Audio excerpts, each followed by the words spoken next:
قرآن میں اللہ نے ایک واقعہ ذکر کیا ہے کہ عزیر علیہ السلام کی آنکھوں کے سامنے اللہ نے گدھے اور کھانے کو رکھا ہوا تھا اور دکھایا کہ ایک کھانے کی طرف دیکھو کیسے تر و تازہ ہے اور گدھے کو دیکھو کیسے سڑ گل گیا ہے۔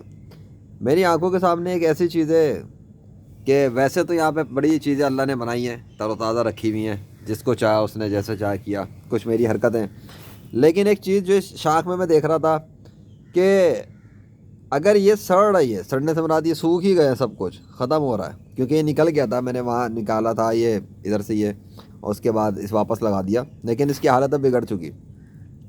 یہ جو ہے میں ان کو دیکھ رہا تھا غور سے کہ یہ کتنے تر و تازہ سے ہیں نا، یہ والے یہ پھل ان کے، اس کے جو ہے ان کی حالت دیکھی جائے کیسی ہے، جبکہ اسی شاخ کے اندر یہ جو جگہ آ رہی ہے یہاں دیکھا جا سکتا ہے کہ یہ جو ہے اس کی حالت کیسی ہو گئی ہے، یہ سوکھ گیا ہے، حالت دیکھی جا سکتی ہے کہ کیا حالت ہے، ختم۔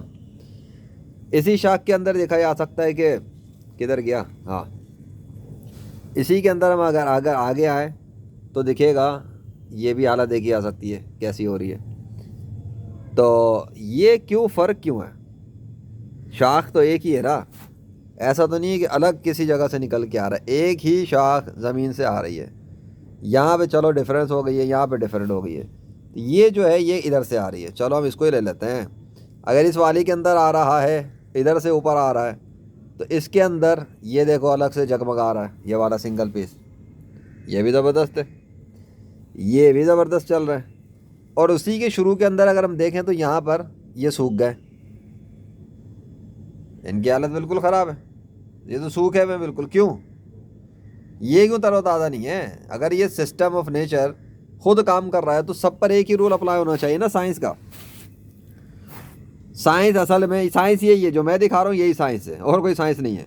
سائنس ہوتا ہے جو آپ آبزرو کر رہے ہوتے ہو، وہ علم ہوتا ہے، یو گیٹ دا نالج، وہ ایکسپیرینس، وہ ایکسپیریمنٹ کر کے، تجربہ کر کے ایک انسان کو ایکسپیرینس ملتا ہے، اس کو سائنس کہتے ہیں۔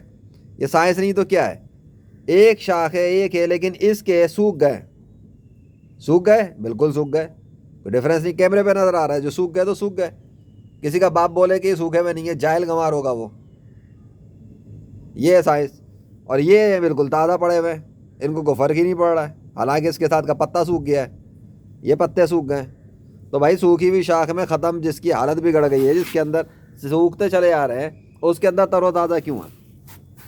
تو تر و تازہ رکھا ہوا کس نے ہے؟ کویشچن یہ نہیں کہ تر و تازہ ہے، یہ تو سوال ہی چھوڑ دو نا، ان کو تر و تازہ رکھا کس نے ہے؟ سوکھی ہوئی سڑی ہوئی ایک عجیب سی شاخ کے اندر پھل کو تر و تازہ کس نے باقی رکھا ہوا ہے؟